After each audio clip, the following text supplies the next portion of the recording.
Hey guys, welcome to Bandit's Keep. I'm Daniel.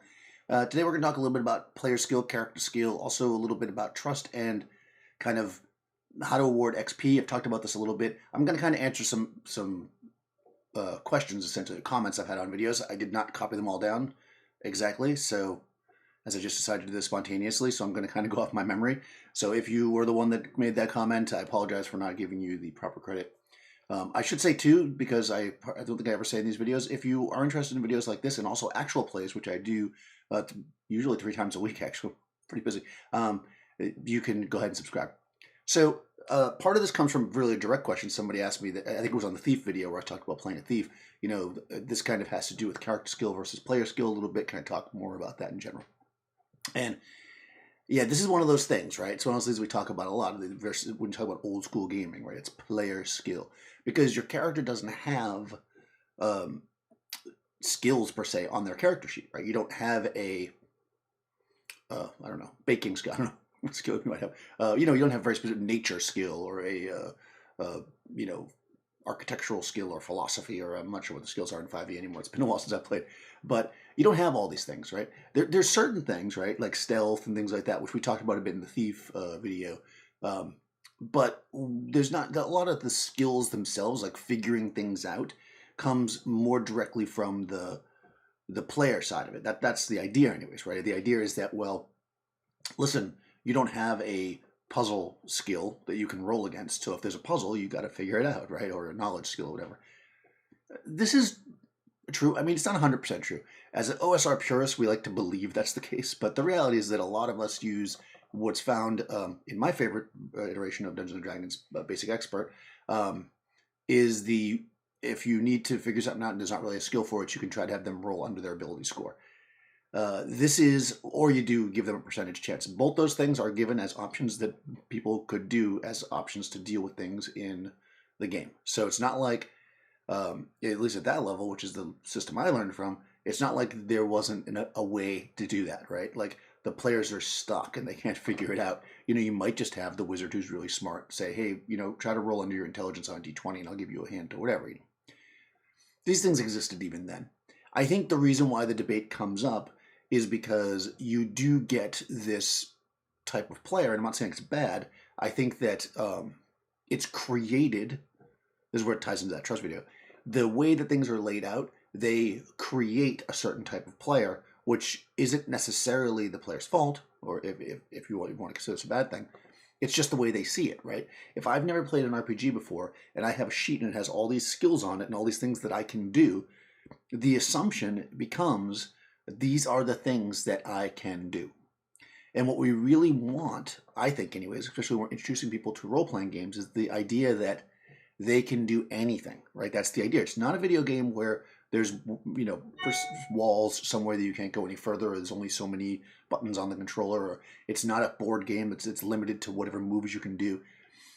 Theoretically, in an RPG, you can do anything, right? And what we don't want to do is instill in new players that they're limited.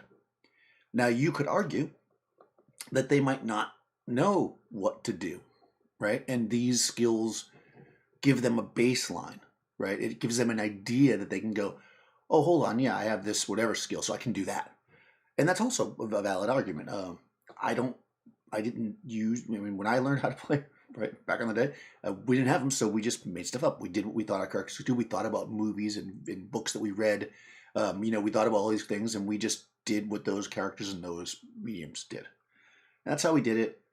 You need to have, this is where it rolled back to the trust thing. You need to have this trust between the players and GM, though, that they're going to work with you, right? Because if you are going to be really creative as a player and use player skill, but then no matter what you come up with, the GM still always makes you roll, which is character skill, then that makes you as a player not want to do that, right? If no matter what I say, the DM is like, roll this, why don't I just say, I try to do the thing and make them, this is it. You got to bounce off each other, right? You have to decide that, okay, we're working together and we're going to create something, and the DM is going to leave it open. Like if I come into a room and there is a secret door, behind the bookcase, right? Classic, right? And I say to the GM, okay, I'm going to start moving the books to see, if there's anything interesting there. I'm not saying I'm looking for a secret door, but I'm moving the books, which might be the trigger to the bookcase. Even if it's not, maybe there's a candelabra that's sitting on the bookcase next to the book. I didn't say I was going to move the candelabra, but I'm moving the books around. Maybe the GM's just going to go with me and be like, okay, yeah, you move around the books, you lift up this candelabra that's sitting there. Oh, and a secret door opens. You have to roll for it, right? Because that is player skill, right? The idea that if you are going to be able to actively describe what you're doing, then you should be able to find the thing, right? If I say I go to the side of the bookcase and I see is it connected to the wall, because listen, if it's a swiveling secret door that goes like this, right?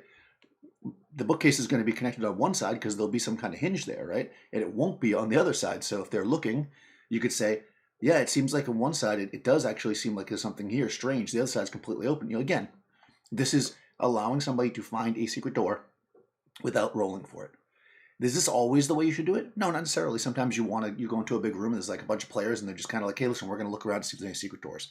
Sometimes you play like that. And I think that it depends on the room, what's going on. And this is where I kind of fall into that category where both things are good. It just kind of depends, Sometimes it's kind of like talking in character, right? Sometimes I talk in character as a player or even as a DM. And sometimes I just say my character does this, right? The classic example of this is where one player breaks off with the group and learns some information, and the DM spends 10 minutes explaining it all to them and all this other stuff because it's like a separate thing, and then they come back to join the other scene, and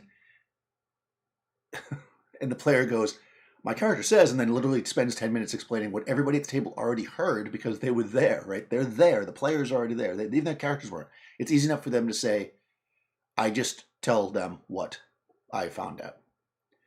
Now, there are exceptions to this, as always, right? Maybe you want to do a player memory skill thing, and you don't want, you want to be tricky. Something's being said really quickly to the player, and they need to use their skill to remember as much as possible. In that case, maybe you move them to a different room, and then you have that RP session, and then when they come back, they have to explain. I've done this before too, right? It kind of depends, and just like anything, right? So, will my character remember all that stuff? Did you remember? My favorite line is always when players, especially players who come from 5e, then go to an OSR game, and we start talking to an NPC, and they see there's no insight check on the sheet. It makes them nervous, like, oh my god, I don't have an insight check. Do I trust this guy? And I always just look right at him and I say, do you? Right? Because think about life. In life, somebody could lie straight to your face, and you might not know, or it might be obvious, or it might be iffy. And as a DM, we should play those characters like that. Like if somebody's not a good liar, and you kind of want the players to see through it, then you just act in a way that you've seen people lie before, I'm sure, and you see what they do when they're lying, and they say things wrong, they use words wrong, and they correct themselves. You do this, players pick up on it. That becomes player skill, right? That's just what you want to do. Like that kind of stuff I like. Where character skill comes in, becomes a lot more in-depth stuff people wouldn't know. If you are, let's say, a dwarf in an OSR type game, generally you're good at the construction stuff. Most of us aren't going to know that enough to be like, I'm going to look to see if the angle on the stone. You can just be like, my dwarf is going to look to see if I think the construction is really good. Now you're using character skill. Both of them work. Both of them overlap. I wouldn't say one's better or worse than the other. I do tend to like to play a game where we don't roll so much. Most of the time when you're playing skill-based games, where you're using a lot of character skill, you do roll a lot. So I prefer to not have a lot of rolls. I like to, as a GM, kind of just make the call based on what they say, whether or not it works. That also puts you in a good position as a GM, because or referee or judge or whatever you want to call it, because if they need to know something, then it's not reliant on a roll. You can just let it happen naturally in the play. If they need to find the map in this library, you can just put the map where they look, right? I mean, you don't have to roll, they didn't look in this one spot, or they didn't, this gives us flexibility. And I think it's something we should do as a GM.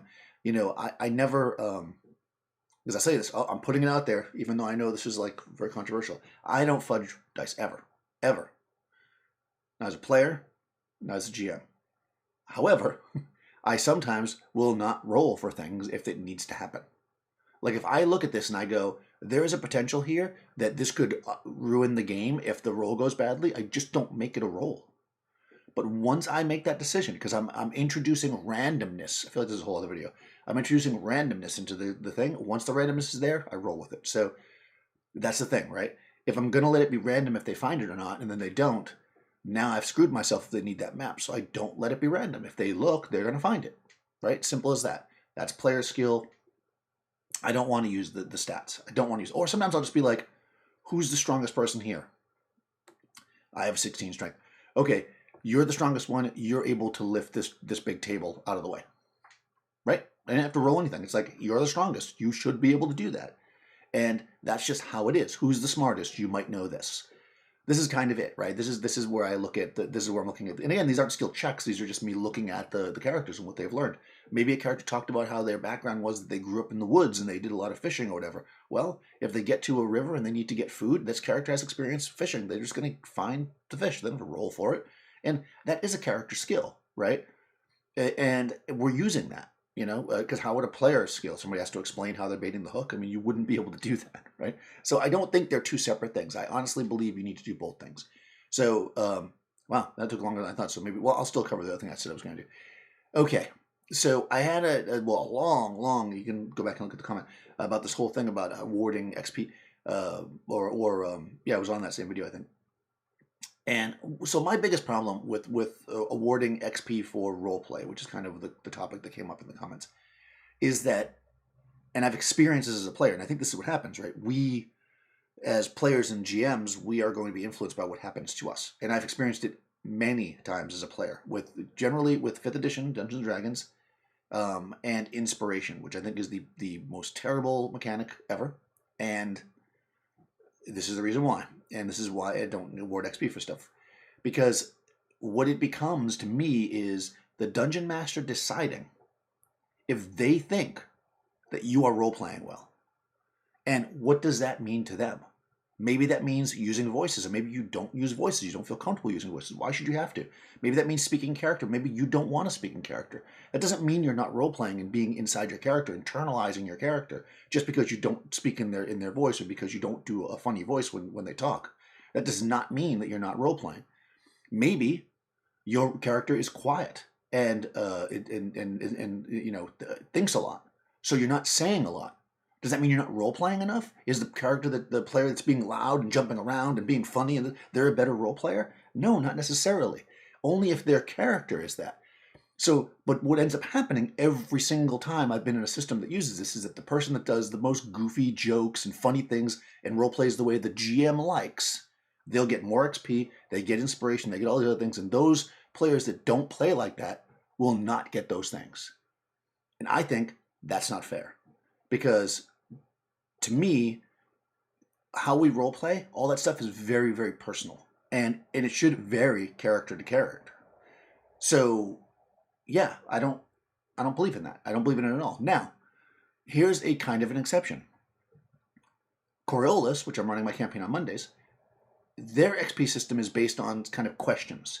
And these questions do have to do with roleplay and what happened during the session, and you get experience points based on if you interacted with the scene.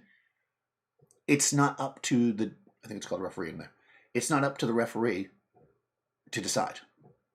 The table together decides. That would be fair. If at the end of every session you sat down and the table, not to say who was the best, but the table said, all right, here are our criteria. Do you feel like you did this? Did your character learn something, or did they grow? Did they have a setback because of their flaws that you decided that they had? Did they have a success because of their goals and their beliefs? And then you award XP for that. That's cool.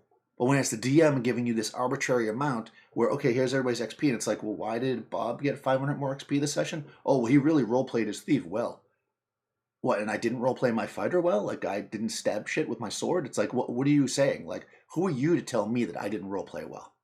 I'm the GM. Yeah, well, I'm not going to use any foul language, but that's the way I feel. I don't like that kind of stuff. I'm sorry. I'm sure that somebody's going to give me some comments, tell me I'm wrong.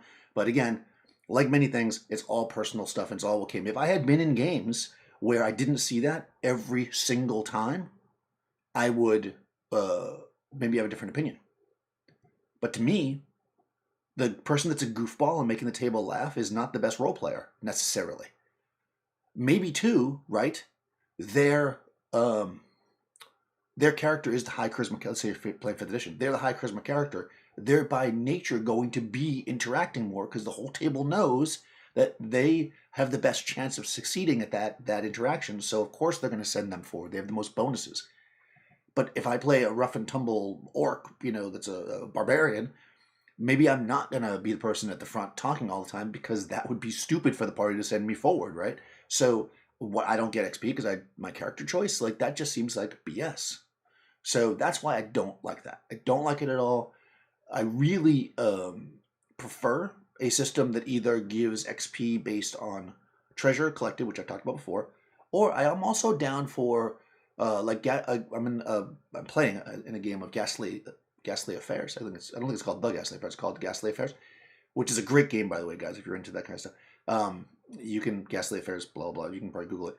It's like a Victorian. I guess a Victorian. I don't know. Anyways, it's like a I guess it's a horror game. It's very cool. Anyway, so go check it out. That game you get XP for playing. Like you literally every session you play in, you just get XP, no matter what happened. And in fact, your character gets XP in that session even if you just only do like almost nothing, because there's times where your character doesn't do much, you still get the XP, right? Because it's designed around these whole things. You can play like secondary characters and stuff. Your main character still always gets the XP no matter what. Because the idea there is that you're playing, you get the experience. Everybody's moving up and going. And I kind of like that. I think it's really cool. I think it's a good system. I think also Dark Places and Demogorgons might do that as well. I'm not sure if it's exactly like that. I know that Dungeon Crawl Classics awards XP based on encounters. So it's not based on killing the monster or taking the treasure, or whatever. It's the encounter. If you successfully complete the encounter, whether if you see the monster and just run, then you wouldn't get XP for that per se. But like if you trick them or sneak past them or do whatever and you achieve what you're after, you get that XP. And I think that's a pretty good system. I don't like XP for killing monsters, as your main thing, which is 5e basically. I don't necessarily like milestone either, although I like it at high levels. I like it at high levels because if you're playing 5e, like I read a 3-year campaign. Once they reach certain high levels, they need so much XP, and since XP is primarily from killing shit, like what you end up with is just the party running around having to fight all the time, and all your sessions are just combat. And combat is my least favorite part of D&D in like 5e, because it's boring. Sorry, that's a whole other video. I hate combat in 5e. Yeah, sorry, I don't want to bash the 5th edition. It's fine. It's a good game. All right, let me just quickly look to see if I cover everything. Oh, one thing that I wanted to ask you guys, I guess, is that I made this video, which has so far been, it's only been out a week, and it's not my most viewed video, but it's like rising quicker than the other video, about the how DMs have to trust their players and not, I don't even want to use the railroad, but how modules sometimes like force things upon players to make them do things when if you trusted your players to do it, they would do it anyways. It meaning play the game and have fun. I thought about taking a module, and then maybe it'll probably be a multi-part thing, and breaking it down and showing you what I mean by that. Because it's hard to say. Like, it's one thing for me to sit here and judge things and be like, it shouldn't be like that. But the reality is that, okay, then what should it be like? And I think I could give a good idea of what I mean, whether or not it's how you want to run it or not. That's up to you. If that's something that interests people, if you think that's a cool thing, like a series where I break down a module, I'm thinking of doing like maybe something that is like a classic module, like Keep on the Borderlands or something, and break down like how I would do it to give players the room that they need, but also still keep the story progressing forward. Right? That the module is about. The module is about spoiler alert for a module that's 40 years old. It's about clearing out the caves of chaos, really, right? How do you do that? How do you get them to do it without forcing things down their throat? What can we do to entice them so that they'll do it? And what can players do when they're in a module and they can see what the theme is? What can they do to push that forward? What can you do to be a good player? We'll say, right? So, anyways, if that interests you, let me know, because that's something I think I'm going to talk about. That'll take a little while because it'll be a multi-part thing and blah blah. So I'll take the time to do it if nobody wants to watch it. So let me know if that interests you. If you don't already, subscribe here and ring the bell so you get notifications. I do have a Twitter now. because I feel like that might be good to interact with people. So it's got I think there's like 2 people following me, my mother and me, which is my other account. So it's Bandit's Keep. If you want to follow me on Twitter, tweet at me. Let me know what you think. And I'll see you next time.